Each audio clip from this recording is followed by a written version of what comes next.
अब सिर्फ क्रिकेट ही नहीं, हॉकी, कबड्डी, फुटबॉल, सभी मैदानों से सारा एक्शन सिर्फ स्पोर्ट्स तक पर। अभी डाउनलोड कीजिए स्पोर्ट्स तक ऐप।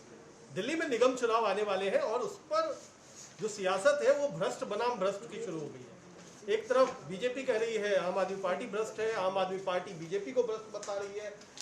बीजेपी के प्रदेश अध्यक्ष आदेश गुप्ता जी हैं, आज आपने एक आरोप लगाया है कि दिल्ली जल बोर्ड में करप्शन, आप पर वो आरोप लगा रहे हैं, आप उन पर आरोप लगा रहे हैं। देखिए, हमने आरोप लगाए हैं, प्रूफ के साथ लगाए हैं, पूरे उसके डॉक्यूमेंट्स दिए हैं।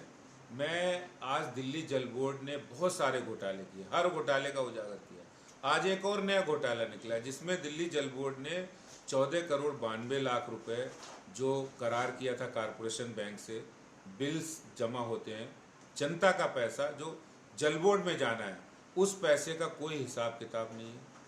2012 में करार हुआ, अभी तक 14 करोड़ 92 लाख रुपया जल बोर्ड ने रिमाइंडर भी दिया, लेकिन अभी तक वो पैसा जल बोर्ड को नहीं मिला। मेरा सवाल है कि आखिर इतना बड़ा अमाउंट है जो जल बोर्ड के बिलों का पैसा है, जो जनता ने दिया है, उस पैसे का जो गबन किया गया उसके खिलाफ आपने एफआईआर क्यों नहीं दर्ज कराई?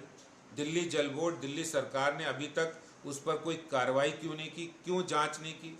इसका सीधा अर्थ है कि कांग्रेस के समय जो भ्रष्टाचार की शुरुआत हुई थी और उसके खिलाफ आपने पूरी दिल्ली में माहौल बनाकर सरकार बनाई थी, आज उसी भ्रष्टाचारियों को आप संरक्षण दे रहे हैं, उसी भ्रष्टाचार को बढ़ावा दे रहे हैं।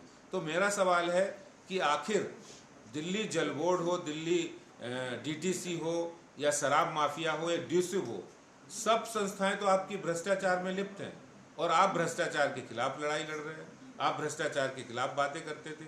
आज भ्रष्टाचारियों को संरक्षण देने का काम आम आदमी पार्टी सरकार कर रही है। अच्छा, लेकिन आपने एक दिन पहले ही अपने 3 भ्रष्ट पार्षदों को पार्टी से बाहर का रास्ता दिखाया। अब क्या ये लगता है कि कहीं आप भी इस रेस में आगे आ गए हैं कि भ्रष्टाचार के खिलाफ हम नंबर 1 पर है, आम आदमी पार्टी जो दावा करती थी वो नहीं?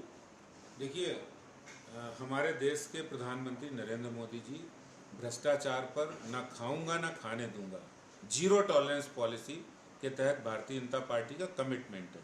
हमारा आरोप प्रत्यारोप से कोई फर्क नहीं पड़ता है, भारतीय जनता पार्टी कमिटेड ये जीरो टॉलरेंस ऑन करप्शन, इस पे कोई भी संदेह नहीं, हम कोई समझौता नहीं करेंगे। पार्टी के लोग हों, बाहर के लोग हों, एमसीडी के अधिकारी हों, और अब आम आदमी पार्टी के भ्रष्टाचार को हमने जैसे उजागर किया है, अब उनकी रिस्पॉन्सिबिलिटी है। अगर हमने भ्रष्टाचार के सबूत दिए तो आपने कार्रवाई क्यों नहीं की?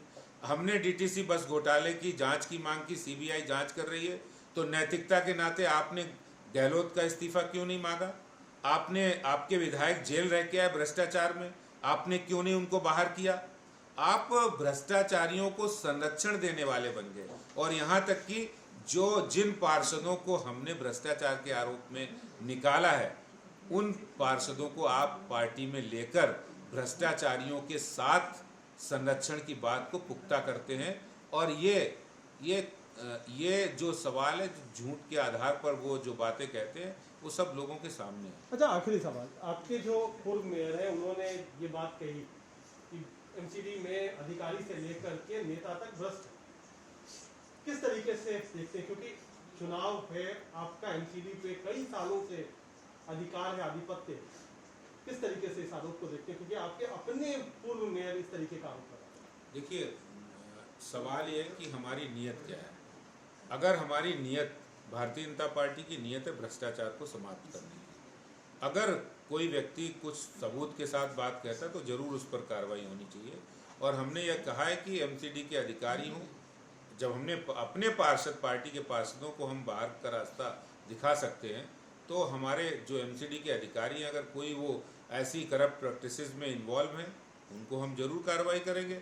और इसके साथ ही साथ अगर ये सब कार्रवाई करते हुए हम जल बोर्ड के डीटीसी बस घोटाले की बात करते हैं, तो आम आदमी पार्टी को भी ये कार्रवाई करनी चाहिए।